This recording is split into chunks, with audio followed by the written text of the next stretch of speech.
तो आज की इस वीडियो में हम लोग पढ़ेंगे क्लास 12 का ज्योग्राफी का जो सब्जेक्टिव क्वेश्चन है उसको पढ़ेंगे। और इससे पहले हम लोग ने 85 सब्जेक्टिव क्वेश्चन कंप्लीट कर चुके हैं और ये 86 नंबर का आज पढ़ने वाले हैं। और मैं बता दूं ये सब सारा इम्पोर्टेंट है, ठीक है। जहाँ तक मैं मानता हूँ कि इससे एग्ज़ाम में एक नया क्वेश्चन तो आते ही हैं, ठीक है। तो याद कर लेना, क्योंकि इस टाइप से क्वेश्चन बहुत ही हल्का भी होता है और पूछे जाते हैं, तो याद करना बहुत ही ज़्यादा ज़रूरी है। और इसका अगर पीडीएफ लेना चाहते हैं तो लिंक डिस्क्रिप्शन में है, वहाँ से आप पीडीएफ भी ले सकते हैं। चलिए बिना देर किए वीडियो को स्टार्ट करते हैं। तो सबसे पहले आप यह समझिए कि संचार से आप क्या समझते हैं। क्या पूछ रहा है, संचार से आप क्या समझते हैं। पहले तो आप यह समझिए कि संचार क्या है। क्या है संचार? संचार एक ऐसी चीज़ है जैसे कि एक जगह से दूसरी जगह लेके जाना, उसे क्या कहते हैं, संचार कहते हैं। जैसे पानी यहाँ से नहर के द्वारा भी ले जाया जाता है, जैसे कि एक जगह से दूसरी जगह, यानी ए स्थान से बी स्थान तक ले जाने वाले को क्या कहते हैं, संचार कहते हैं। जैसे संचार किस में जाते हैं, एक तार से, बिजली करंट से। जैसे कि बिजली कहीं उत्पन्न कहीं और हो रहा है और हम लोग यूज कर रहे हैं कहीं और, तो एक तार में जो करंट है वो भी एक संचारण हो रहा है। बस ऐसे समझिए कि एक जगह से दूसरी जगह जाना ही संचारण कहते हैं, माइग्रेशन, ठीक है। आप ऐसे भी समझ सकते हैं। तो देखिए सबसे इसमें किताबी भाषा में क्या लिखा गया है, एक स्थान से दूसरे स्थान तक संदेशों या विचारों और दर्शनों के भेजने की व्यवस्थाओं को संचार कहते हैं। संचार का जाल एक स्थान से दूसरे, मतलब जाल, हाँ, एक स्थान से दूसरे स्थान तक सूचनाएं भेजना या प्राप्त करना है। तो इनके 3 रूप हैं। इनके कितने रूप हैं, संचार भेजने का कितने रूप हैं? तो चलिए देखते हैं 3 रूप कौन कौन से हैं। 3 रूप में आता है। पहला रूप आता है इसका भौतिक की, जैसे डाक सेवाएं, जैसे डाक द्वारा, जैसे कि अभी मैंने एक आधार कार्ड बनाए, ठीक है, बनवाए, तो आधार कार्ड, एक ओरिजिनल आधार कार्ड किस में आएंगे, एक डाक द्वारा आएंगे। बनाए हैं कहीं और डाक के द्वारा किसके पास आए, हम लोग के पास है। ये भी एक संचार होता है, ठीक है, यानी ये भी इसको संचार में लेते हैं। और चलिए, और दूसरा में बोला जा रहा है कि तार द्वारा, जैसे टेलीग्राम और टेलीफोन, और अब ऐसे समझ, जैसे कि डेटा, मोबाइल का डेटा चल रहा है, ठीक है, ये भी एक संचारण है। जैसे यहाँ बोला जा रहा है ना, तार द्वारा, तार में जैसे करंट भी एक टेलीग्राम की तरह काम करता है ना। और टेलीग्राफ और टेलीफोन, मतलब ऐसे ऐसे चीज़ होते हैं जो सो आप देख सकते हैं। और तीसरा नंबर में आता है वायु तरंगों को द्वारा, जैसे रेडियो और टेलीविजन। रेडियो समझ सकते हैं ना, रेडियो का सिग्नल कहीं और लगा हुआ है, उसका तरंग जो उसका हवा में जो वेव चलते हैं उसका, तो यूज़ कहीं, बोल कहीं और रहे हैं, और मतलब मोबाइल में या रेडियो में बज कहीं और रहे हैं, तो ये भी एक संचारण होता है। एक जगह से दूसरे जगह जाते हैं। तो मुझे लगता है कि आप लोग इसको अच्छी तरीके से समझ गए हैं, इसको याद करने का कोई ज़रूरी नहीं है, ठीक है। चलिए, और थोड़ा सा है लिखा हुआ इसमें, इसको भी पढ़ लेते हैं। बोला जाता संचार के को 2 वर्गों में विभाजित किया है, यानी 2 वर्गों में बांटा गया है। किसको, संचार को। जैसे 1 नंबर में क्या है, व्यक्तित्व, पत्रादि, दूरभाग, ठीक है, दूरभाष, तार से फैक्स, ईमेल और इंटरनेट। जैसे कि 2 भागों में बांटा गया, जैसे कि ईमेल, जैसे यहाँ अभी ईमेल की आपके पास गया, और दूसरा इंटरनेट, जैसे कि अभी आपने इस मोबाइल से, जिस मोबाइल आपका हाथ में है उससे आप एक वीडियो देख रहे हैं, ठीक है। तो मैं कहीं और से हूँ, मैं कहीं और से वीडियो बना रहा हूँ, आप कहीं और से देख रहे हैं, तो ये भी एक संचार हुआ ना। इंटरनेट, जैसे ईमेल वगैरह जो होता है, ये सब हो गया, ठीक है। जैसे तार में भी जाते हैं, ये सब भी आता है इसमें, पहला में। और दूसरा में बोला जा रहा है कि सार्वजनिक, रेडियो, टेलीविजन और सिनेमा और सैटेलाइट उपग्रह, समाचार पत्र एवं पत्रिकाएं और वे पुस्तकें के जन सभाएं और गोष्ठियां एवं सम्मेलन। तो समझ सकते हैं, जैसा कि मैंने आपको वीडियो का बताया आपको, तो वीडियो का बात किस में आएगा, पता है ना आपको, यह दूसरा में आएगा, ठीक है। चलिए, तो ये देख लिए इसको अच्छी तरीक़ा से। अब देखते हैं इसको, और ये सब बातें लिखा गया थोड़ा सा इसमें। सार्वजनिक या संरचना के लिए समुद्र के माध्यम से भी संचार जाता है। जैसे कि सबसे पहले मुकेश अंबानी ने एक पानी में एक तार बिछाया था, तो ये सब है। और तथा इलेक्ट्रॉनिक माध्यम से भी पहुंचाया जाता है, जैसे रेडियो और दूरदर्शन का उपयोग किया जाता है। बस घुरा फिरा के एक ही बात बोला है, सिर्फ लंबे चौड़े बना रहा है, बाकी इसमें बातें कुछ भी नहीं है, बस सिंपल सा फंडा है जो मैंने आपको बताया है। और आगे इसमें चलिए 87 नंबर में देखते हैं। 87 नंबर में बोला कि सूती उद्योगों के 2 सेक्टरों का नाम बताइए। सूती उद्योग, सूती समझ सकते हैं ना, कॉटन जो बोलते हैं, कपड़े सूती का, तो उसका सेक्टर का नाम बताइए किस प्रकार भिन्न है। चलिए देखते हैं किस प्रकार भिन्न है। तो भारत में सूती वस्त्रों को उद्योग सेक्टरों में बांटा जा सकता है। संगठित, ठीक है, संगठित सेक्टर हो सेक्टर और केंद्रीय, ठीक है, केंद्रीय सेक्टर, यानी 2 सेक्टर हो गया, ठीक है। चलिए 2 सेक्टर में कौन कौन, पहला सेक्टर के बारे में थोड़ा सा पढ़ते हैं। और संगठित सेक्टर, इसके अंतर्गत मिल और उद्योग आते हैं।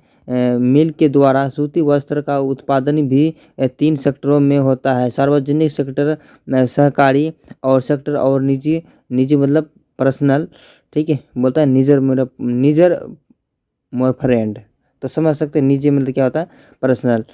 और 1998 ईस्वी में भारत में और 1782 ईस्वी में, 1998 में 1782 मिल थी। कितने भी मिल, 1782 और 82, और जिसमें 192 सार्वजनिक सेक्टर और 192 सार्वजनिक, तो सार्वजनिक मतलब सरकारी था, और 150 सहकारी सेक्टर में, और सबसे अधिक क्या बोला जा रहा है, सबसे अधिक, और 1439 मिले निजी सेक्टर में थी। संगठित सेक्टर के उत्पादक तेजी से कमी आई, और यह 20वीं शताब्दी में यह 81 से घटकर 2000 केवल 6 रह गई, यानी 6% मात्र रह गया। और विकेंद्रित, क्या बोला जा रहा है, विकेंद्रित सेक्टर के अंतर्गत करघों, खादी, शहीद और विद्युत करघों में उत्पादित कपड़ा आता है। केंद्रित बिजली घरवा के क्षेत्र में देश की पूरी करने के लिए महत्वपूर्ण भूमिका निभा रहे हैं। देश में उत्पादित सूती वस्त्र की 59.2% विकेंद्रित सेक्टर के विद्युत करघों द्वारा, और लगभग 19 और हथकरघा द्वारा उत्पादित किया जाता है। तो बस यही सब है, कुछ इसमें है नहीं ज़्यादा। तो बस मेन पॉइंट है कि ये पूछेगा कि 6 रह गया है और 81%, और ये सब पूछेगा, इसको याद रखना, ठीक है। चलिए और 88 नंबर में देखते हैं। चलिए 88 नंबर में बोला जा रहा है क्या, सूचना प्रौद्योगिकी के उद्योग के आप क्या समझते हैं, इससे क्या समझते हैं। तो उत्तर में लिखना है कि सूचना प्रौद्योगिकी उद्योग सूचना से संबंधित उद्योग जिसमें ठीक है, ट्रांजिस्टर, टेलीविज़न, टेलीफोन और पेजर, और क्या बोला जा रहा है, राडार, ठीक है, राडार और सेल्यूलर, टेलीकॉम, ठीक है, टेलीकॉम और लेजर और अंतरिक्ष, लेजर लाइट्स बोल सकते हैं ना, ये सब चीज़, और उपकरणों के कंप्यूटर और हार्डवेयर, यंत्र सामग्री और सॉफ्टवेयर, प्रक्रिया सामग्री इत्यादि का निर्माण होता है। यह सभी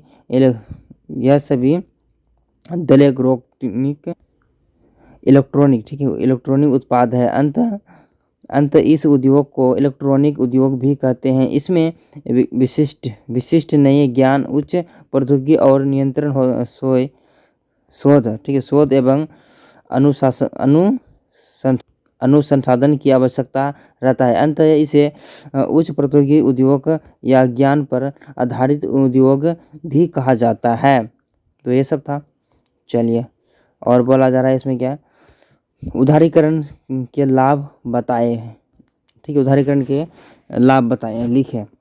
तो उदारीकरण अर्थात विकास की एक प्रक्रिया है जिसके द्वारा उद्योग और व्यापार को लाल फीताशाही के अनावश्यक प्रतिबंध के मुक्त किया जाता है। इसके अंत 6 उद्योग को छोड़कर अन्य सभी उद्योगों को लाइसेंस भी मुक्त कर दिया गया है। सार्वजनिक क्षेत्र घाटों में चलने वाले कुछ उद्योगों के शेयर वित्तीय संसाधनों, सामान्यतः जनता और ठीक है कामगारों को दिए गए विदेशी पूंजी निवेश पर से प्रतिबंध हटाया गया है। विदेशी तकनीकी के प्रवेश का उदारीकरण हुआ है और औद्योगिक स्थानीयकरण में भी उदारता प्रदान की गई। इसके उद्योग को बड़ा लाभ हुआ। ठीक है, तो ये सब रहा। चलिए देखते हैं अब 90 नंबर में क्या बोला जा रहा है। अगर आप लोग को समझ में नहीं आ रहा तो कमेंट करके प्लीज़ बताना। मैं अच्छे से पहले का जैसे बताऊंगा जैसे कि मैंने पहला नंबर में बताया। तो आगे पूछ रहा है कि इंदिरा गांधी नहर कमान क्षेत्र का सिंचाई पर क्या सकारात्मक प्रभाव पड़ा। यानी कि इंदिरा गांधी कमान, ठीक है, कमान क्षेत्र का सिंचाई पर सकारात्मक प्रभाव क्या पड़ा, यानी शरीर से उसका क्या प्रभाव पड़ा। सकारात्मक समझ सकते हैं ना, पॉजिटिव। चलिए पढ़ते हैं इसके बारे में। इसमें बोला जा रहा है कि इंदिरा गांधी नहर कमान क्षेत्र में नहर सिंचाई के प्रसार के राजस्थान के इस शुष्क क्षेत्र की परिस्थिति की अर्थव्यवस्था और समाज को बदल दिया। अब लंबे समय तक मृदा को नमी बनी रहती है और अंत कमान क्षेत्र के विकास के कार्यक्रम अंतर्गत उपकरण वन मतलब पेड़ रोपण और चारागाह विकास के भूमि के हरी भरी हो गई। इस प्रदेश की कृषि अर्थव्यवस्था प्रत्येक रूप से रूपांतरित हो गई। बोए गए क्षेत्र विस्तार हुए हैं और क्या बोला जा रहा है, और फसलों की सघनता में वृद्धि हुई है। यहाँ की पारंपरिक फसलों चना, बाजरा और ज्वार और का स्थान अधिक मूल्य देते हैं। गेहूं, कपास और मूंगफली और चावल के ले लिया है। इस सघन सिंचाई का परिणाम यह है कि इस क्षेत्र की कुल 19.63 लाख हेक्टेयर कृषि भूमि का सिंचाई की सुविधा प्राप्त है। बस यही सब है, ज़्यादा है नहीं। आप लोग थोड़ा सा इसको ध्यान से देखेंगे और पीडीएफ तो दे रहा हूँ, उसको भी पढ़ लेना आप अच्छी तरीके से। आगे पूछ रहा है कि बहुउद्देशीय नदी घाटी परियोजना किसे कहते हैं। बहुउद्देशीय नदी घाटी परियोजना किसे कहते हैं। जैसा कि नाम है वैसा इसका काम भी है। तो चलिए देखते हैं इसका काम कैसा है। तो बहुमुखी बहुधंधी या बहुउद्देशीय योजना का अर्थ है कि योजना से जिसके सिर्फ एक उद्देश्य की पूर्ति न होकर अनेक उद्देश्यों की पूर्ति होती है। ऐसी योजना उद्देश्य की नदियों पर बांध बनाकर बिजली का उत्पन्न करना, उसके नहरों के निकाल कर सिंचाई करना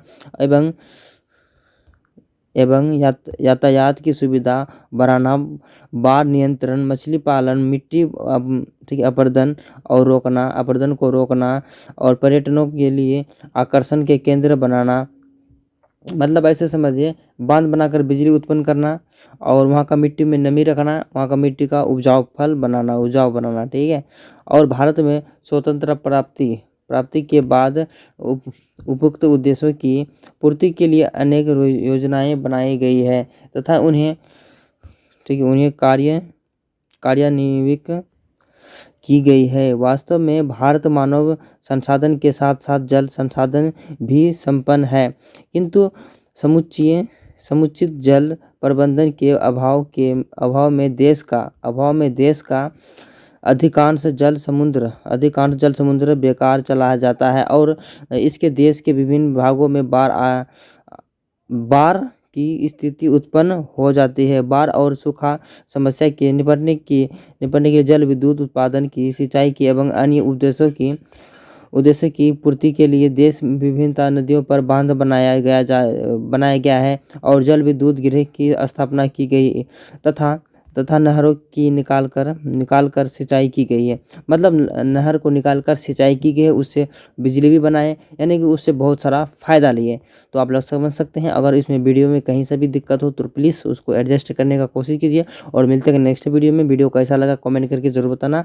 तो मिलते हैं नेक्स्ट वीडियो में, तब तक के लिए आप अपना ख्याल रखिए।